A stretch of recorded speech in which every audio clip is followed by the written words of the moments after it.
Bonjour tout le monde. Je vous souhaite d'abord, la bienvenue ici de la part de B2B Exchange, et je vous remercie vivement de débuter ce webinaire concernant, le branding et comment bien préparer votre brand d'entreprise. Ce webinaire-là, qui va porter autour, plus précisément du branding et on va bien sûr, décortiquer, l'importance du branding au niveau d'une entreprise. Donc, comme vous connaissez tous, le branding en entreprise, c'est comme le PIB dans les médias. Tout le monde en parle, mais personne ne sait ce que c'est. Votre marque est l'un des atouts les plus précieux de votre entreprise. Donc, avant la création d'une entreprise, on passe par de nombreuses étapes. L'une des plus importantes, et pourtant très très négligée, c'est le choix de la marque. Il s'agit en effet du nom de cette dernière. Lorsqu'il est mal choisi, il peut entraîner plusieurs conséquences négatives. Et c'est dans la durée, il est donc une importance capitale de bien choisir la marque de votre société pour plusieurs raisons. Donc si vous avez bien sûr du mal à définir votre marque, vous pouvez parier que vos clients potentiels et actuels le seront aussi. Alors votre marque, c'est l'essence même de votre entreprise. On va commencer bien sûr par, l'explication du branding. C'est quoi le branding? Le branding, il a plusieurs, explications. Donc premièrement, c'est un processus créatif, visant à relier une bonne stratégie à une grande créativité et le mot branding, si on le décortique, donc c'est blueprint. C'est une marque, c'est un plan directeur bien sûr qui va avec, l'expérience client et qui doit être diffusé de manière cohérente dans tous les domaines de votre entreprise. Bien sûr pour vous aider à renforcer la confiance et la fidélité envers vos clients et bien sûr envers votre marque. Relationship, c'est la relation l'ensemble des pensées, des sentiments, de la relation psychologique entre une entreprise et ses clients. On a aussi l'agreement, c'est l'accord. C'est l'accord bien sûr d'une marque et c'est une promesse, ce que le consommateur bien sûr, il va exprimer envers votre entreprise. Et aussi on va voir, tout ce qui est nature, hein, tout ce qui est na ça vient naturellement, c'est la personnalité, c'est le caractère, c'est le style, c'est l'association émotionnelle à votre marque. Quand on a quand même une liaison émotionnelle avec notre marque. Distinctive, on parle de l'image de marque qui permet à votre entreprise de se démarquer de la foule. C'est l'identité unique de votre entreprise et je définis là, par exemple, combien ça pourra être, difficile, ça peut prendre aussi du temps, mais la vision, de vos valeurs et la vision de votre entreprise va au-delà de cet, descriptif-là. Donc, je vais vous dire une chose, que votre marché cible et votre personnalité et les caractéristiques que vous pouvez dégager de votre, personnalité, ça va vraiment aider à changer la perspective du client envers votre marque. On va parler de comment identifier votre marque entreprise. Premièrement, il faut poser plusieurs questions qui se tournent, pour identifier réellement, votre marque d'entreprise. Il faut poser une question: «Qui nous sommes?» Quelle est notre plus-value? Quelles sont les valeurs qui nous définissent? Qu'est-ce qui nous rend uniques? Pourquoi les clients devraient-ils, nous faire confiance? Et si nous étions une couleur, laquelle serions-nous? Et si nous étions une forme, laquelle serions-nous? Et aussi, il faut poser la question, que ce soit pour les concurrents, pour résumer, une idée, sur notre cible, sur notre marché et cetera. Il y a pas mal de questions qu'il faut se poser pour bien identifier votre marque entreprise.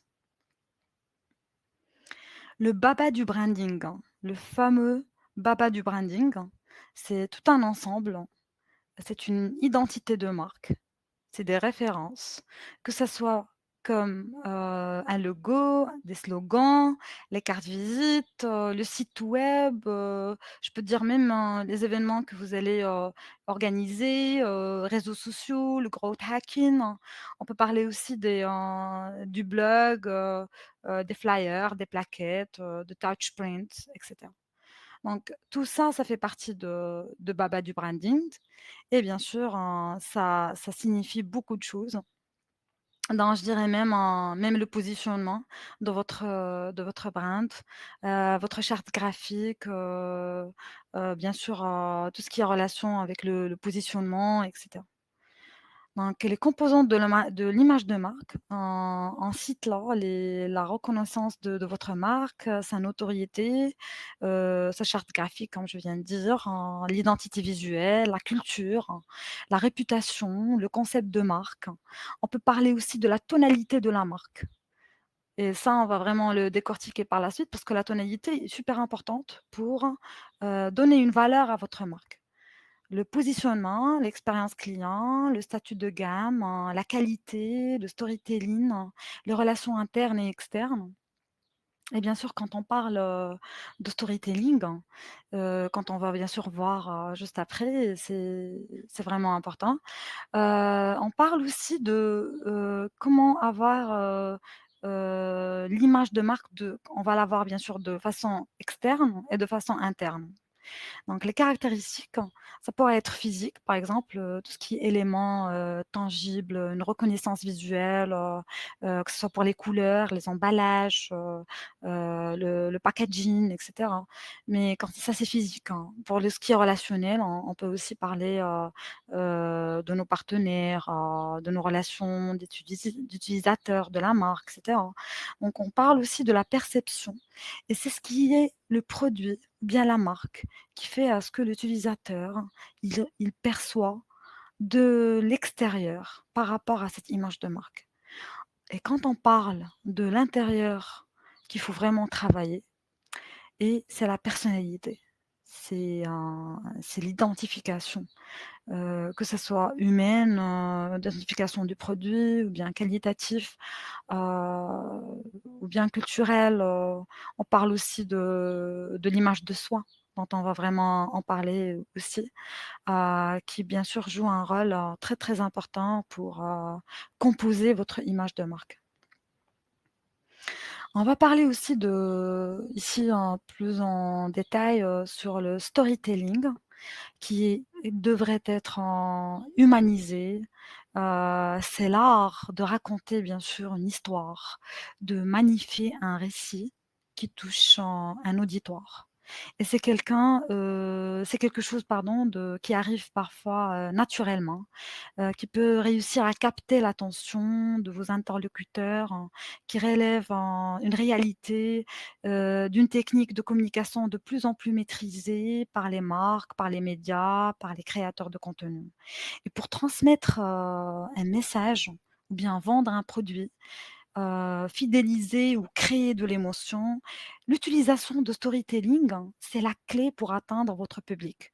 Cette méthode, elle est basée sur la narration en effet, et l'affect consiste bien sûr à partager une histoire, à embarquer vos interlocuteurs dans votre univers, que ce soit pour toucher, pour divertir ou même pour convaincre. D'accord? Donc, pour le storytelling, hein, j'insiste vraiment parce que ça capte l'attention et la curiosité des consommateurs. Ça permet bien sûr de se rapprocher de ses clients en créant une réaction et des émotions. Ça permet aussi de construire et développer son image de marque, ainsi que fidéliser sa communauté à travers bien sûr des récits marquants. Ça se démarque aussi de ses concurrents par son originalité afin d'augmenter sa visibilité et son chiffre d'affaires. Donc actuellement, cette technique de communication peut être pratiquée dans différents contextes, que ce soit dans la publicité, sur l'envoi des newsletters, sur le lancement d'un livre ou d'un film et je donne un bon exemple, de cela, c'est Barack Obama quand il a voulu, lancer son livre, il a vraiment travaillé, sur, le poids du storytelling. Et c'est ce qui a fait son succès sur la publication de son livre et même, c'est l'élection et sur, sa campagne électorale. Donc le storytelling, il répond plusieurs, objectifs en fonction de votre cible, que ce soit commercial, marketing ou publicitaire, hein. Avant toute chose, on peut dire que sa réussite plutôt nécessite, de connaître, votre clientèle sur le bout des doigts. Donc en effet, plus vous connaissez vos clients, leurs habitudes, plus votre discours sera orienté, et personnalisé. Et voilà donc je mets le point sur le storytelling, et il faut toujours rester bien sûr, je répète, hein, il faut être, original, hein. Il faut sortir, de l'ordinaire. Il faut quand même, savoir, marquer au cœur, la stratégie et la crédibilisation de votre entreprise. Et surtout, il faut soigner son vocabulaire. Alors, pour la stratégie marque, alors c'est dès la création d'une marque et tout au long de vie de de l'entreprise, la stratégie branding est l'étape préliminaire pour définir, que ce soit pour la stratégie marketing, que ce soit pour la stratégie de communication, qui font aussi un poids pour la réussite de votre marque. Donc que ce soit pour le marketing mixte, que ce soit pour les outils marketing, des communications internes, externes, des canaux de communication digitale, l'identité visuelle, et cetera. Parce que l'image de marque est au cœur de votre stratégie marketing et elle doit donc passer en premier, même si vous êtes, une start-up, il est essentiel, de définir clairement qui vous êtes en tant que marque avant de commencer de concevoir vos méthodes. Que ce soit de vos méthodes, que ce soit vos outils, stratégiques, que ce soit des tactiques, que ce soit du marketing spécifique. Si vous souhaitez définir votre marque avec un objectif, vous avez vraiment besoin d'une approche planifiée de votre stratégie marketing et surtout, ça doit être, une stratégie de marque bien pensée, développée, et mise en œuvre, tout au long de la vie de l'entreprise. En s'appuyant bien sûr sur des outils tels que l'analyse SWOT, l'étude de la chaîne de valeur, l'analyse PESTEL, qui lui permettront bien sûr d'identifier les facteurs clés de réussite et surtout de choisir des meilleures stratégies possibles pour l'entreprise. On va parler, sur les 4 piliers du brand, funnel et je dirais ça il y a des caractéristiques, qui se positionnent sur la popularité, la préférence, l'attention, la fidélisation et c'est un entonnoir, de marque, c'est un modèle, de parcours client, de point de vue client. Il mesure bien sûr la notoriété du marché et de chaque étape franchie par le marché vers la fidélité à la marque. Puis, bien sûr, il y a des étapes, qui consistent à comprendre, comment vos clients se déplacent tout au long du parcours et comment bien sûr ils traversent, le cours de route. Et la prochaine étape, cependant est là où réside la valeur réelle de l'entonnoir. Analyser, le pourquoi, et pourquoi de plus grandes portions de clients ne parviennent pas à passer une étape, comme l'étape suivante parce que, généralement, il y a plusieurs entreprises qui préparent mal, leur funnel et il faut d'abord, une campagne de sensibilisation. Quand on parle, sensibilisation, c'est awareness. Une considération bien sûr qui va vous aider à évaluer la santé de votre marque. Voyez où vous perdez votre audience, déterminez, les modifications bien sûr, les modifications qui peuvent, apporter pour, colmater les trous et bien sûr, bref, je peux vous dire que la majorité des stratégies qui sont faits, de cette façon-là, ils ont quand même ils conduisent bien sûr à avoir des résultats impressionnants en termes, d'impressions, en même de clics, sur le site web. Même si votre produit ou service n'est pas recherché par les consommateurs, ils ne considèrent pas votre marque, encore moins en achèteront. Si vous voulez vraiment avoir une chance de gagner une clientèle fidèle, vous devez déterminer un public cible parfait et vous adresser uniquement à eux. D'accord? Donc, on va parler aussi des différentes, paramètres du branding, qu'il faut vraiment aussi, mettre, heu, dans votre stratégie, c'est l'étude, déjà de votre cible, connaître, vos concurrents, savoir, quels sont vos objectifs, avoir, une flexibilité au niveau de votre entreprise.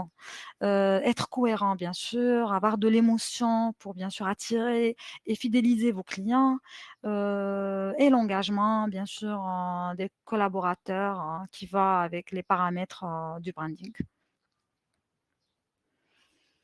Qu'est-ce que l'image de marque émotionnelle? Quand on parle de l'image de marque émotionnelle, c'est essentiellement, du contrôle mental.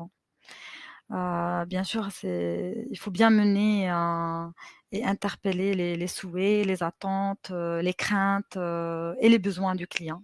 Depuis votre, icône, il faut quand même optimiser, l'expérience utilisateur, grâce à une image de marque émotionnelle, afin de fidéliser vos utilisateurs, connaître, vos besoins et anticiper bien sûr leurs réactions, et avoir, quand même un un pas en avant, d'accord? Pour, quand même, prévoir, quelles seront, leurs, impressions sur votre marque. Et le meilleur exemple, je dirais ici, c'est Apple parce que, c'est toujours il cartonne, que ce soit au niveau de la marque, au niveau de l'émotion, donc il joue vraiment un rôle hyper important, hyper réussi, sur, l'image de marque émotionnelle.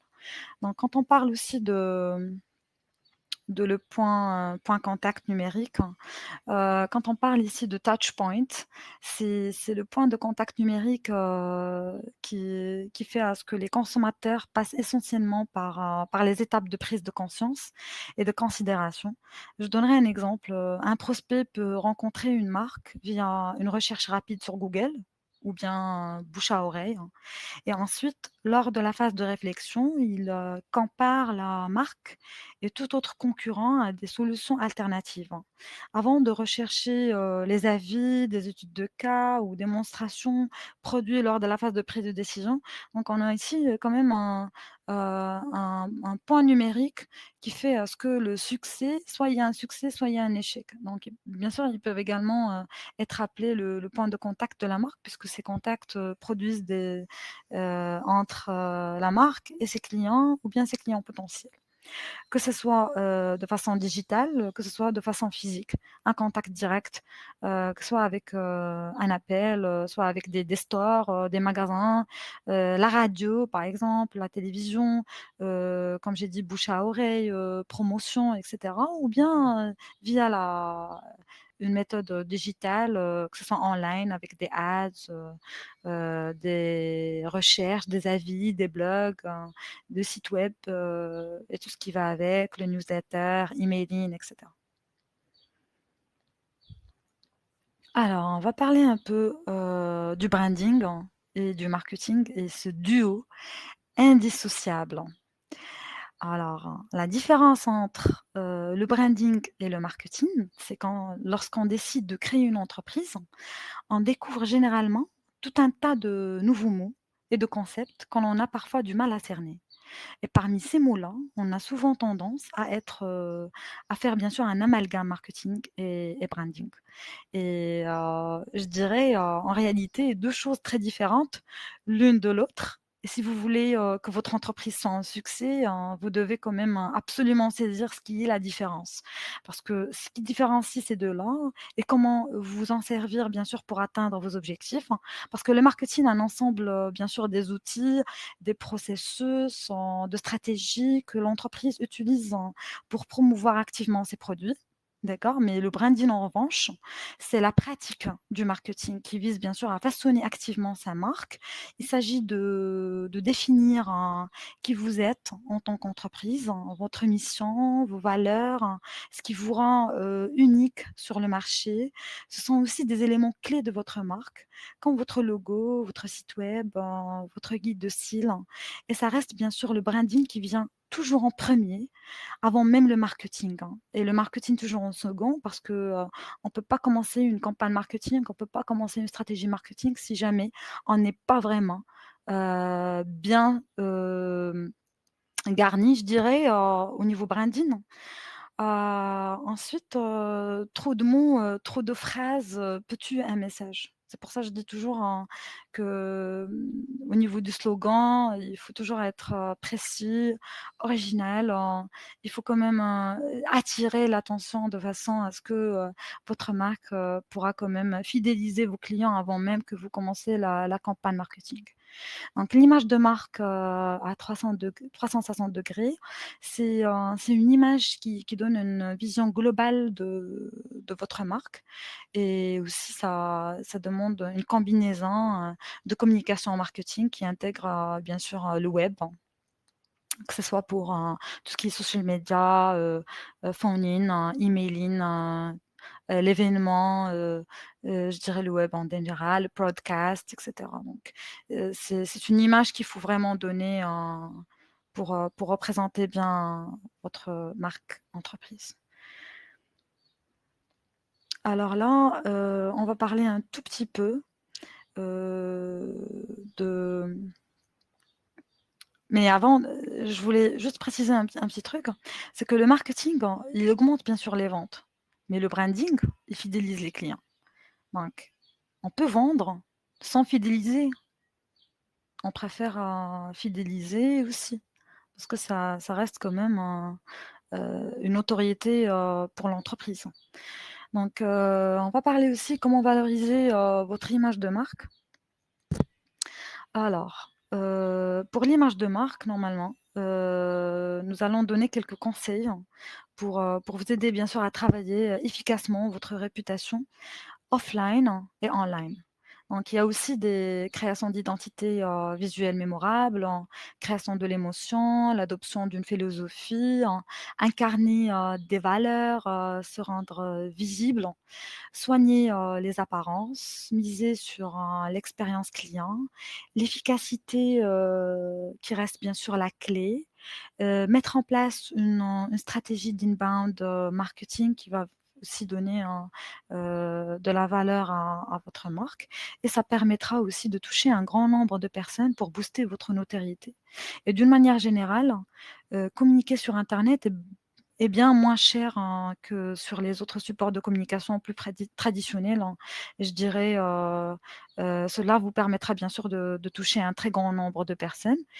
En effet, les coûts d'une campagne plus faibles, que les coûts d'une campagne presse, télévision, radio et cetera. Mais, cela dit, ce que le principal avantage du web, c'est tout en est, mesurable, hein. Donc vous pourrez en effet mesurer avec précision l'impact de tous vos efforts digitaux, avec des outils tracking, en calculant bien sûr le retour sur investissement. Cela vous permettra bien sûr de reconduire, ou non certaines actions, de communication et d'améliorer, étudier précisément votre cible.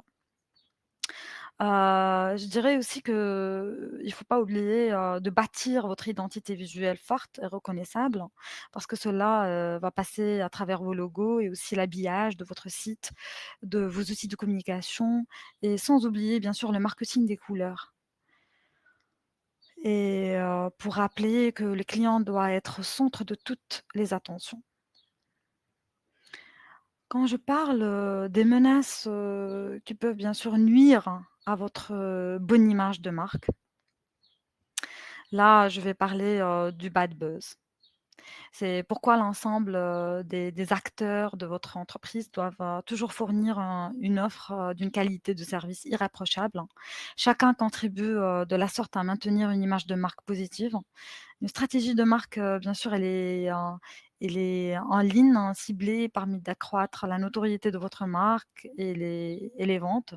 Mais le bad buzz, pour performer en matière, d'image de marque encore, faut-il pouvoir analyser concrètement vos résultats sur le sujet.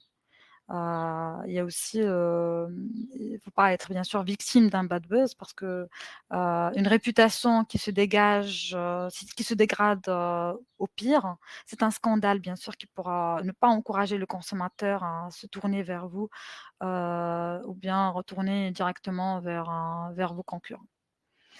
Le manque de suivi, c'est mettre en place bien sûr une veille régulière qui recueille des témoignages, des sondages, des questionnaires. Il faut analyser vos données chiffrées.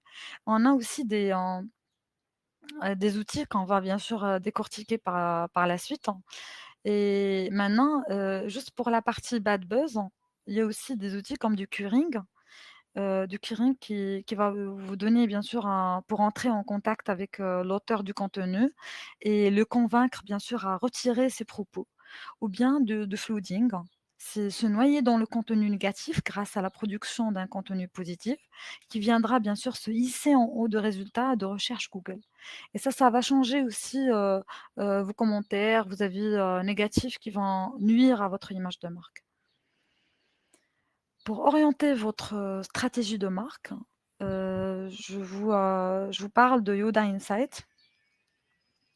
C'est un outil, SEO. C'est un processus, SEO bien sûr comme on connaît tous, c'est le processus d'amélioration de votre site, pour les moteurs de recherche qui s'appuie bien sûr sur les plus grosses bases de big data search marketing. Ces données-là stratégiques qui vont offrir une vision détaillée et exhaustive. Et quand on parle bien sûr de Yoda Insight, ça va devenir votre assistant en ligne d'analyse de marché afin de développer, votre business sur internet et surtout l'environnement concurrentiel de site. Et je parle aussi de cloud branding. Quand on parle aussi de cloud branding, c'est vers un nouveau modèle, hein. Il est question bien sûr de scénarios, de conversations, d'expériences, de territoires, de contenu, de parties prenantes et aussi ça peut se poser aussi sur l'accès et la mobilité.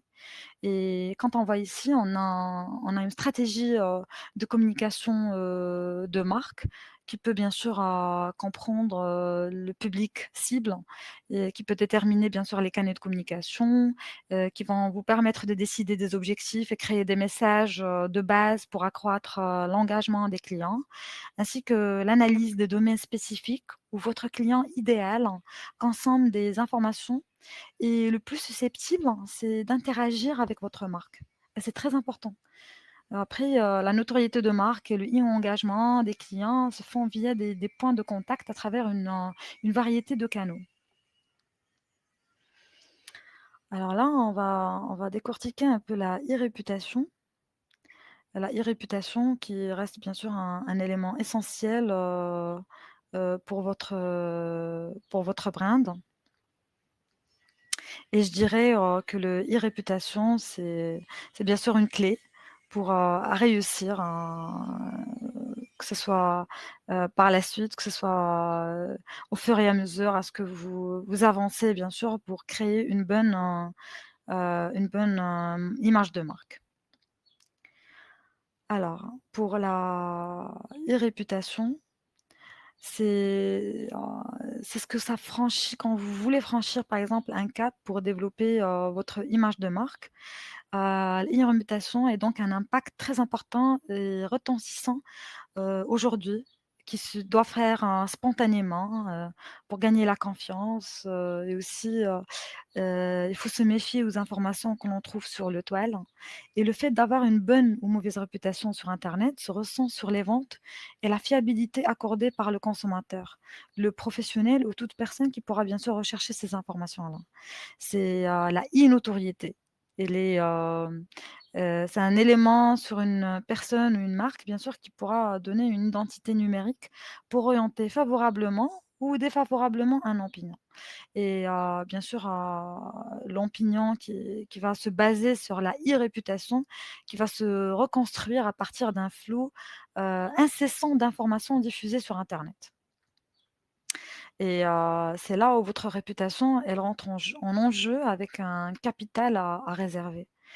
Et comment créer bien sûr, et maintenir votre, e-réputation? Bien sûr qui va constituer un avantage concurrentiel.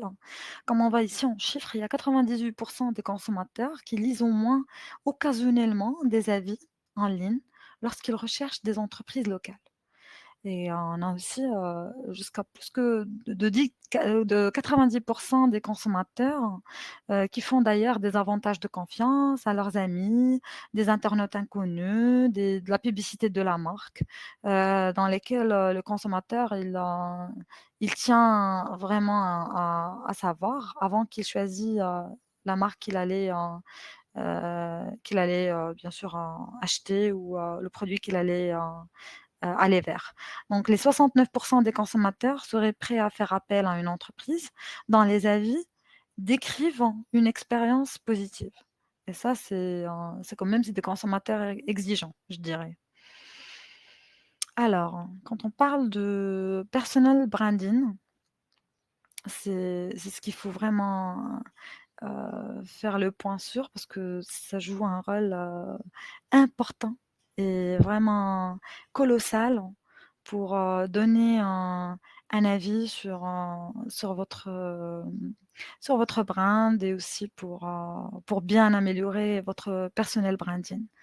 Je dis je cite là, c'est il faut, bien évoluer, et valoriser, l'image de soi-même, hein. Que ce soit la voix et la valeur, hein, le style, l'univers, hein, le contenu, la créativité, hein, la personnalité, l'authenticité. Parce que si je positionne, juste pour parler de la voix et des valeurs, je dirais, il faut que la voix de votre marque, ne doit pas vraiment être unique, ou robotique, hein, je disais, mais il faut que ça soit naturel, hein et il faut que ça soit naturel, comme on la présente, via, des valeurs, de divertissement, de l'éducation. Il faut que votre contenu attire, votre public et votre créativité, impressionne, vos clients. Et bien sûr, vous n'avez pas besoin d'être un génie créatif pour créer une marque, personnelle. Cela dit, avoir une sorte, de marque créative peut vous aider bien sûr à vous démarquer de la foule, hein. Et votre marque personnelle ne doit pas être fabriquée ou inventée. Elle doit plus précisément être, je dirais, alignée avec votre personnalité en ligne, avec qui vous êtes vraiment, d'être, transparent. Une fois que vous aurez compris comment le faire, votre marque ne se sentira jamais forcée et je dirais même, hein, pourquoi j'ai donné de l'importance à ça parce que, les clients, ils aiment bien regarder la réalité. On en a marre des mensonges, on en a marre des publicités mensongères et cetera, donc on a besoin de sentir la réalité, le naturalisme, une personne qui va vraiment montrer, son style, sa personnalité réelle, hein, vis-à-vis de ses clients. Ensuite, on va parler bien sûr des projets personnels, que ce soit la vision, la mission, les plans de carrière, l'ambition de la personne et aussi, sans oublier bien sûr, la cible, bien étudier son secteur d'activité, son marché, ses relations, ses contacts, ses prospections et cetera. Et ça reste bien sûr, comme on dit, le marketing peut être bien sûr une excellente façon d'attirer l'attention du consommateur, mais le branding est la meilleure façon de la retenir et c'est effectivement le cas.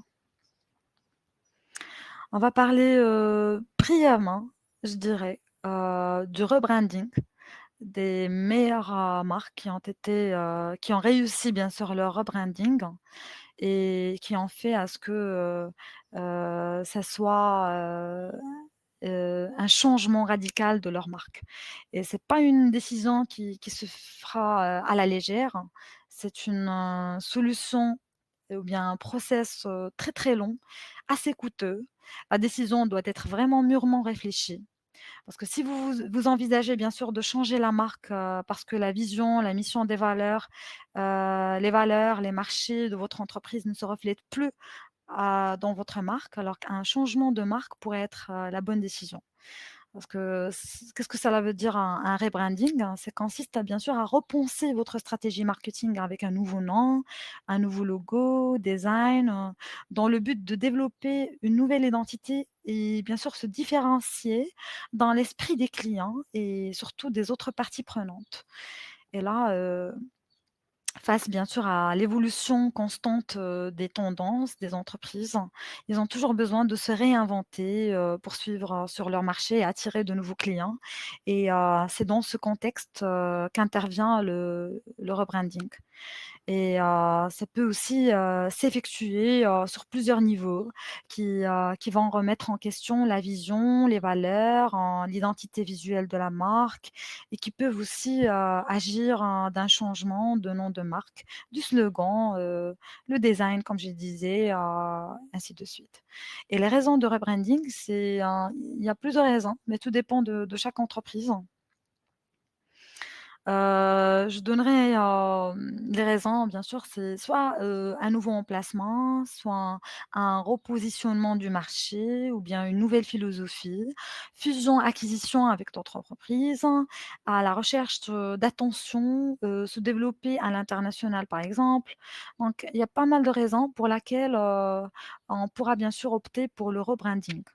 Et je donnerai aussi un exemple, concret, d'une banque marocaine, hein, comme la BMCE Bank, bien sûr qui est maintenant, Bank of Africa, qui a peu, changé, qui a bien sûr, elle était dans l'obligation de faire le rebranding, pour se développer à l'échelle internationale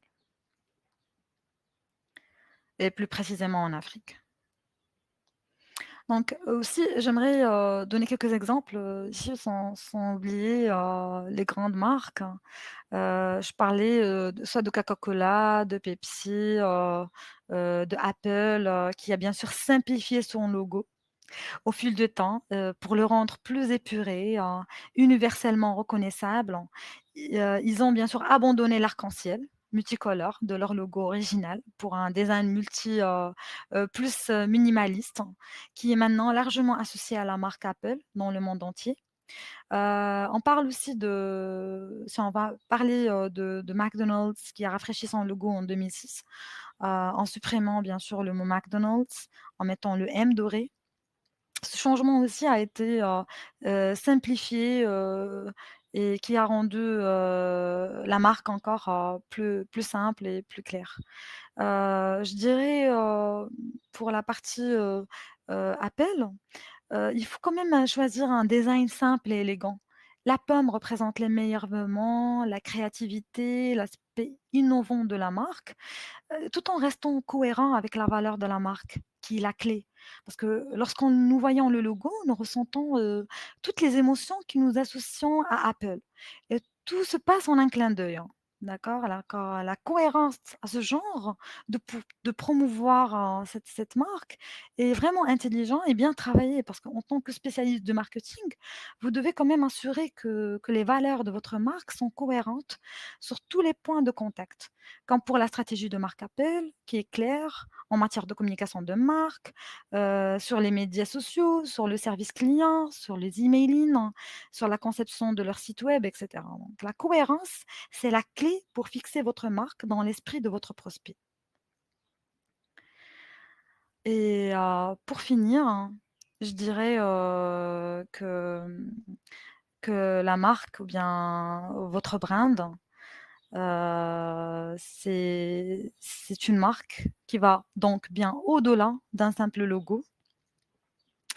Pour résumer, je dirais que la perception de la marque est positive. Elle favorise, la commercialisation, le marketing bien sûr, il permet d'assurer l'image de marque, qui pourra plaiser à vos clients, cibler le public, que vous voulez, déployer une campagne d'image, apporter une personnalité à votre marque. Et il y a aussi une raison pour laquelle les entreprises, les plus prospères du monde, investissent des millions de dollars, chaque année dans le renforcement de leur marque. Vous avez besoin d'une bonne stratégie de marketing pour vous faire remarquer auprès de votre audience, malgré la présence de vos concurrents, et d'une bonne stratégie de branding pour établir un lien durable afin de fidéliser vos clients au-delà du premier contact. Et c'est très important. Et vous n'avez pas besoin d'être une grande entreprise pour être une marque. Votre entreprise est votre identité de façon dont vous lui donnez vie d'une manière convaincante, cohérente et significative. Bien sûr pour votre public, hein. Il est donc, c'est bien sûr, c'est l'intersection, de heu qui vous êtes de façon dont le public vous voit. Et juste pour vous dire un petit conseil, il faut miser sur vos valeurs. C'est très important. Merci beaucoup pour votre attention et j'espère que c'était intéressant et j'espère, vous voir bientôt. Merci.